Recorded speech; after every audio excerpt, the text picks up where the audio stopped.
இப்ப நம்ம என்ன பார்க்க போறோம்னா, எக்ஸல்ல இருக்கக்கூடிய டேட்டா என்ட்ரி டேபிள் எப்படி வர வைக்கிறது அப்படின்றத பார்க்க போறோம். இப்ப பார்த்தீங்கன்னா, நம்ம வந்து ஃபர்ஸ்ட் வந்து நான் வந்து சீரியல் நம்பர் டைப் பண்ணிக்கிறேன்.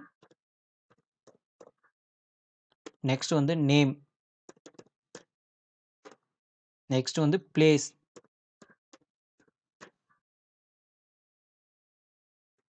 நெக்ஸ்ட் வந்து டேட். அதுக்கு நெக்ஸ்ட் வந்து ஜாயினிங். இத எப்படி டேட்டா என்ட்ரி டேபிளா மாத்துறதுன்னா, ஃபர்ஸ்ட் வந்து டைப் பண்ணது எல்லாத்தையும் செலக்ட் பண்ணிக்கோங்க. இப்போ வந்து கண்ட்ரோல்+T அழுத்திக்கோங்க. இந்த டிக் பாக்ஸ் இருக்கு இல்லையா? அத டிக் பண்ணிக்கோங்க. ஓகே குடுத்துக்கோங்க. இங்க மேல இருக்கிற டேட்டா என்ட்ரி டேபிள கிளிக் பண்ணிக்கோங்க. இப்போ வந்து நான் வந்து சீரியல் நம்பர் போடுறேன்.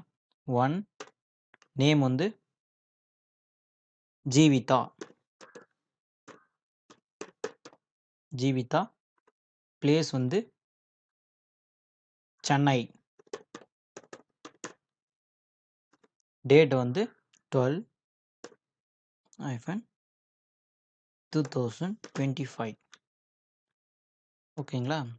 ஜாயினிங்கும் 20/12/24.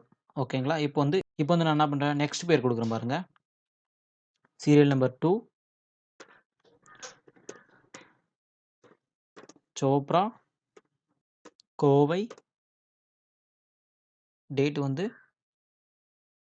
20/12/25. ஓகேங்களா? ஜாயினிங் வந்து 20/12/24. இப்போ என்டர் குடுக்குறேன் பாருங்க.